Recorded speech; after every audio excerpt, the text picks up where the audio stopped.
How's it going, everybody? Welcome in to another episode of the Mavs Step Back Podcast. I'm your host, Dalton Trigg. You can find me on Twitter at Dalton_Trigg. You can find the pod account at Step Back Mavs. Find all my written work at DallasBasketball.com. Be sure to lock in both on the pod and at DallasBasketball.com for this upcoming Mavs playoff run. The Dallas Mavericks, they finished 50-32. They're the 5 seed in the West. They take on the Clippers for the third time in 5 years in the playoffs. It's going to be a fun one. We still don't know, about Kawhi Leonard's knee situation. He's officially listed as questionable, as I mentioned in the last pod, with knee inflammation. He's been having to get injections in that knee, so that's never good. Injections might work to kind of, if he's going to fight through it. But still, if you're getting injections in your knee, I'm not sure that you're going to be, 100% going into this playoff series against a fully healthy Mavs team. Derek Lively's back. Josh Green came back right before the end of the regular season there for 2 games. So this team is healthy. This team is rested. And on the last pod, I let y'all listen to Jason Kidd as he talked about the upcoming series and a lot of other things. And now on this one, I want you to listen to Kyrie Irving, who talked about several Mavericks. It's their first time playing in the playoffs, and he talked about the kind of mentality that needs to be brought into the playoffs for those guys. He talked about the comparison or what he takes from his, partnership with LeBron in 2016 when Kyrie, LeBron James, and the Cleveland Cavaliers won a title against the crazy talented Golden State Warriors. And, he talks about, how he and Luka, because that was the question, how the comparison, from him and Luka to him and LeBron back in 2016. And Kyrie said that, his quote, that comparisons are the thief of joy. And I agree with that. But he still goes on to talk about, stuff he took away from his partnership with LeBron that helps him with, the Luka partnership and some similarities there. And then finally, they ask him about Team USA because Kyrie was snubbed. He wasn't on the roster for Team USA. And, ironically enough, the final spot went to Kawhi Leonard of the Clippers, the team the Mavs are preparing to face in the first round of the playoffs, as if there wasn't enough motivation as is. Now we have the little storyline that Kawhi Leonard made that final Team USA roster spot over Kyrie Irving, who wanted to be there. He wanted to be there playing with LeBron and all those other guys, but he was snubbed. So a little bit of extra motivation. He also talks about how, there's kind of a lot of legacies on the line in this series with all the different star power and, guys that have come up short in the postseason. So hope you guys enjoy it, and I will see you on the back end. I heard Boston Garb was famous for doing that. Yeah, man. Before they fixed the locker rooms, I heard all the secrets that the Celtics used to do to opponents. Heard all of them. All right, let's get started. Go ahead, guys. Kyrie, PJ talked about the other day, he talked about just you and some of the other veterans sharing your wisdom and knowledge for guys who are about to participate in their first playoffs. Just what was the message you were trying to get across? Just to have a great approach and a great mentality and be prepared for war, metaphorically, right? Just, it's the hardest, most difficult time to win ball games because, the other team well, their tendencies, their habits, and after game one, it's pretty much adjustments and just go into the internal kind of layer where you're just trying not to get too ahead of yourself. You're trying to take one game at a time, 1 minute at a time.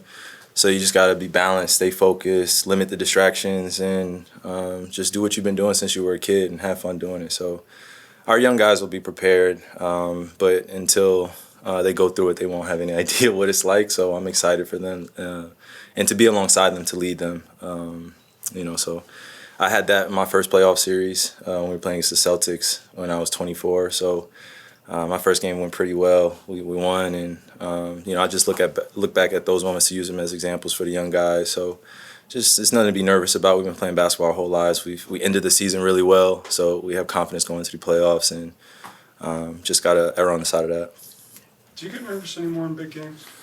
Yeah, I get some nerves. Yeah, but I think I do my best to transmute it into a strength and just allow it to allow it to drive me instead of consume me. Because in the past, I've definitely been very anxious, very nervous for games, and it could get the best of me mentally. How are you feeling Game 7 in 2016 heading into that shot? Man, just right moment, right time, great move.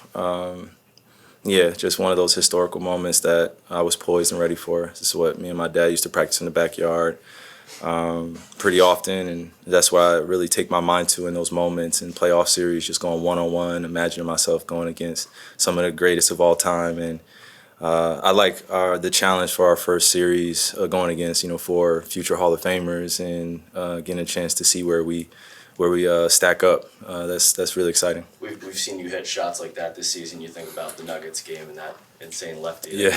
you hit. What makes you successful in those clutch moments? It's just the trust in the basketball gods, as they say.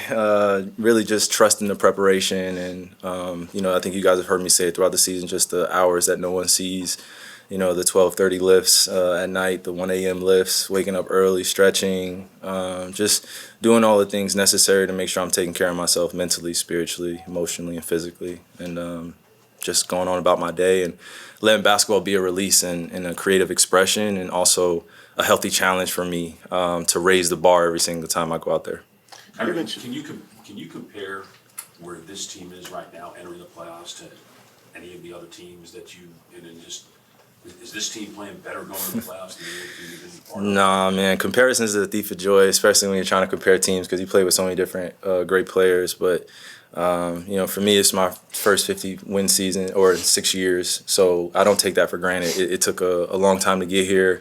I know what it feels like to fail for the past 6 years and not reach, our team goals or individual goals. So I use that energy to get me prepared for what's coming and just let the controllables be controlled, and then be prepared for kind of the unknown and just dig deep into that will that I have inside to lead some of these guys, and also let them lead me because I'm going to need a lot of help in these series too.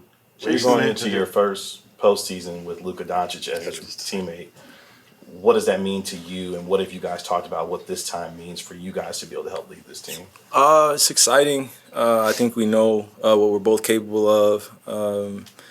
I think you have seen it throughout this season where we really raise our level in big games going against some of the greatest players in our league, and we want to be challenged by the best, and I think that's the championship pedigree you need, the integrity you need of just welcoming all challengers and just letting basketball be basketball, man. And again, the most important thing is just limited distractions. Don't bring in that extra stuff to the court. And at the end of that 48 minutes, then it's just one game.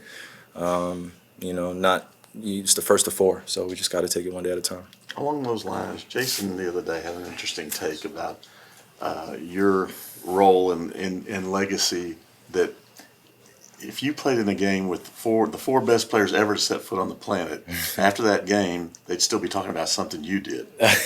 So I'm wondering what kind of, is that come naturally, or what kind of flair, how do you get that sort of a flair?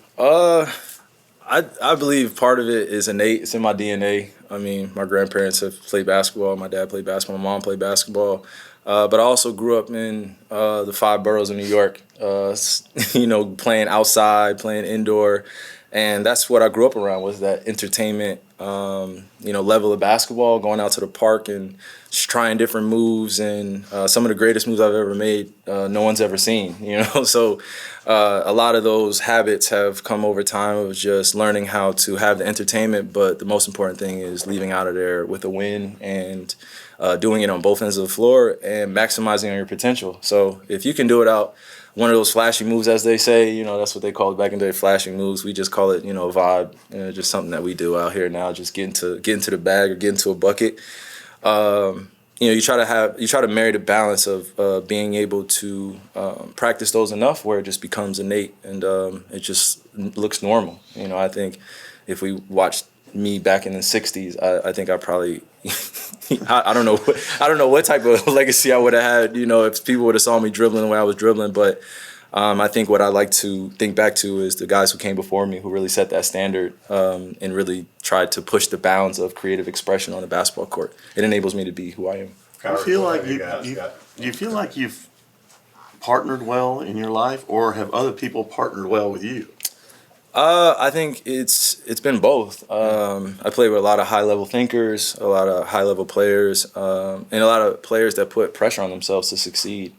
That sometimes can help or hinder certain partnerships. So I've learned just how to be more mature in my approach to people's emotions, and I think I like to lean in on the side of connecting through our love of the game and our love of winning and our love of competing at a very high level. And win, lose, or draw, I'm still gonna love you, and that matters. When you say that to somebody, just go out and do your best, and no matter what, win, lose, or draw, we're good. We're brothers. Kyrie, what have you guys gotten from a defensive standpoint this season from Derrick Jones?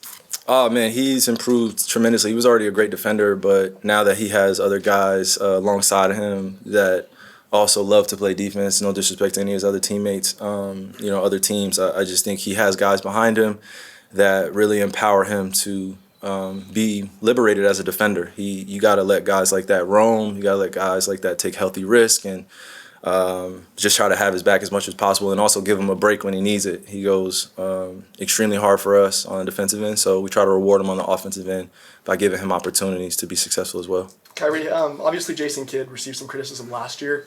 This year I think he's done a great job of helping turn things around. What have you thought about his performance with the Mavericks? What do you mean criticism? Last year when you guys struggled a little bit, he received some criticism just from outside. Oh yeah, I think every head coach is going to receive criticism. He's one of the leaders of the team, and a lot of our wins and losses, he takes a lot of the responsibility, and I just commend him for that, and I love him for it. But us as players, we want to protect him, and we want to be successful for all of us because all of our legacy is on the line at this point. I think if you look at some of the guys on our team, we've dealt with a lot of naysayers, a lot of critics, a lot of noise, just like other teams, but I think specifically with us. Somehow I was called a chaos agent for a little bit, and there was this narrative that I'm a locker room cancer, and all these things that ended up becoming just these run-a-show media pundits, and I didn't want to be the butt of anyone's joke, and I don't mind being the butt of anyone's jokes, but not at the expense or consequence of my teammates' success and our success as an organization. So I've just taken a lot of hits, learned how to hit back, learned how to protect myself, learned how to protect my brothers and my sisters, and keep the main thing the main thing. Kyrie, going back to the partnership topic, Yeah. LeBron obviously go all the way in 2016. What if any similarities do you find in the tandem with Luka that give you belief you can do the same thing? Again, like comparison's the thief of joy, so I do my best to put those moments in my career as like chapters and something in the past. But what I can learn from that chapter, what I had with Bron was we just had a fluidity of just where we were going to be on the court, and we knew where we wanted the ball, and there was a mutual respect there. And when it was his time to take over games or it was my time to take over games, we allowed each other to do that. And also we had to have some kind of mother effer moments to each other where we challenged each other, and you never saw us get in each other's faces as often or anything like that, but we did challenge ourselves, and in us challenging each other, we were able to challenge everyone on the team to be better. So I think that's what enabled us to be successful in 2016, and I think me and Luka are doing the same thing here. When you have somebody that can be challenged, and I could look to Luka and be like, hey man, like, come on, turn this ish up a little bit, or he'd be like, all right, come on, Kai, say it in his language, or he'll say something to me, and it even is a more of an encouraging, celebratory moment. Like just getting somebody going on a positive note goes a long way. So I feel like that's a similarity of just keeping the positivity going. But when the going gets tough, you have somebody that's in the foxhole with you that's ready to go and shoot all their ammo out until they're empty. You need people like that that's not afraid to empty their clips. Team USA announced its basketball roster for the Olympics. I think a lot of us were surprised you weren't on it. Did you want to play on it, Kyrie? Yeah, I would have loved to.